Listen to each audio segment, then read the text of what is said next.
আমাদের এখানকার যিনি প্রার্থী তিনি বোয়া কলমে একজন বড় গুন্ডা সর্দার। সুতরাং মানে আমাদের সর্দার জি না, গুন্ডাদের মাফিয়াদার। সর্দার কথাটা আমি উইথড্র করলাম, গুন্ডার মাফিয়াদার। তিনি কিন্তু আবার আগুন লাগাবেন, তিনি কিন্তু আবার ওই গুলি চালিয়ে দেবে আগের বার শীতলকুচির মতো। তিনি কিন্তু আবার আপনাদের বিপদে ফেলবে। আমি সংখ্যালঘু ভাই বোনদের বলবো, যদি দেখেন স্লোগান দিচ্ছে 17 তারিখ, ওটা ওদের দাঙ্গা করার দিন, আমি মনে করি ওটা মানুষের সম্মানের দিন হোক, ঐক্যের দিন হোক।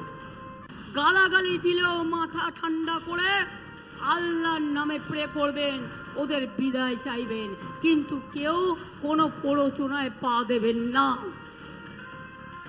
আমাদের শান্তি রক্ষা করতে হবে।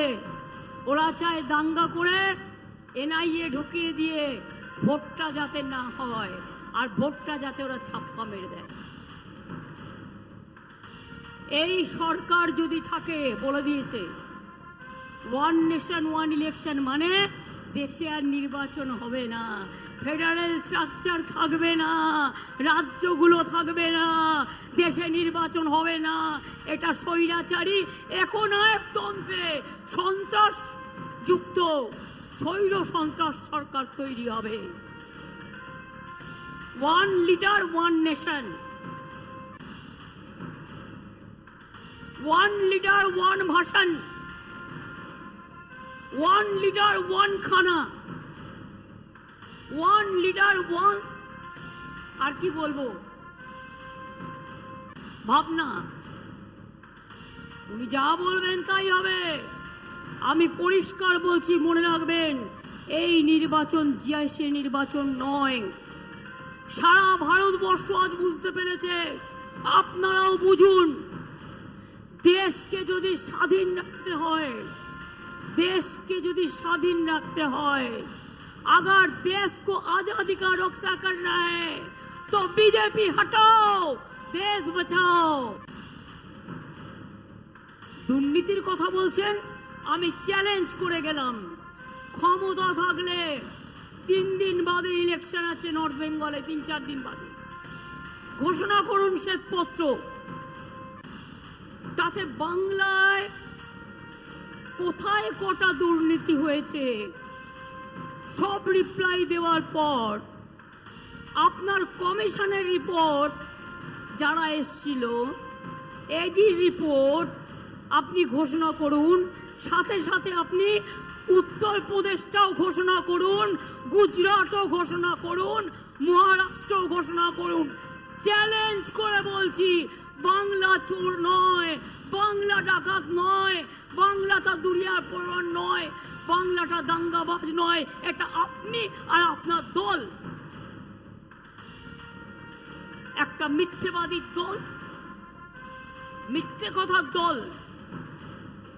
সবচেয়ে বেশি জিনিসের দাম কে বাড়িয়েছে? Central government. একটা কথা তো বললেন না এসে। সবচেয়ে বেশি বেকারের সংখ্যা কোথায় ভারতবর্ষে? Educated employment, educated employment. আগের বার বলেছিলেন 2 কোটি লোককে চাকরি দেব, এতদিনে কজনকে দিয়েছেন? ম্যানিফেস্টোয় টুফা নেই কেন? ইলেকশন আসলে 200 টাকা গ্যাসের দাম কমানো, আর ইলেকশন হয়ে গেলে 2000 টাকা বাড়িয়ে যাবে। শুনে রাখুন মানুষ, ওহে নন্দলাল, বিনা পয়সা চাল ফুটবে, 1000 টাকার গ্যাসে ফুটবে বিনা পয়সার চাল। ওরা মিথ্যাবাদী, তো পিসিই মিথ্যাবাদী, তার ভাইপোটাও মিথ্যাবাদী। একটা ঝাড়ে আলাদা বাঁশ হতে পারে না, যেমন ঝাড় তার তেমন বাঁশ হয়। 9 তারিখে পারমিশন পেয়েছে আর 12 তারিখে বাজার গরম করছে যে আমাদের পারমিশন দেওয়া হয়নি। পিসি আর ভাইপো দুজন মিলে বাজার গরম করেছে। আমাকে নবান্ন থেকে লোক কাল পাঠিয়ে দিয়েছে, আমি আজকে টুইট করে দিয়েছি। সব আধিকারিকরা এখনো পিসি ভাইপোর পেরোলে যায়নি, এখনো মেরুদণ্ড অনেক। এখন দেখুন, ওদের লোকজনকে ডাকতে গেলে নাচানাচি করতে হচ্ছে। মুখ্যমন্ত্রীও নাচেন, এখানকার ক্যান্ডিডেটও নাচানাচি করে লোক জমা করার, ম্যাজিক করার আর যেমন করে না রাস্তার ধারে নাচ গান নাটক করে ম্যাজিক করে লোক জমা করে, ওদের তাই করতে হচ্ছে। আর আমাদের দেখলেই লোক রাস্তায় চলে আসে, এই পার্থক্য। যত দিন যাচ্ছে জিত পেয়ে যাচ্ছে তো ফিকে হয়ে যাচ্ছে দেখা যাচ্ছে। রং কবে ছিল? চিরদিনই ফিকে। যে রিটায়ার্ড আর টায়ার্ড তার কাছ থেকে কি আশা করবে? তো উনিও বুঝতে পারছেন যে এখানকার জনতা ওনাকে নিচ্ছে না, পার্টির লোকেরাই সঙ্গে বেরোচ্ছে না। ওরা ওদের ব্যাপারটা দেখে নেবে, আমরা আছি মানুষের সঙ্গে, আর মানুষ মোদির সঙ্গে আছে, সেটাই দিনকে দিন পরিষ্কার হয়ে যাচ্ছে।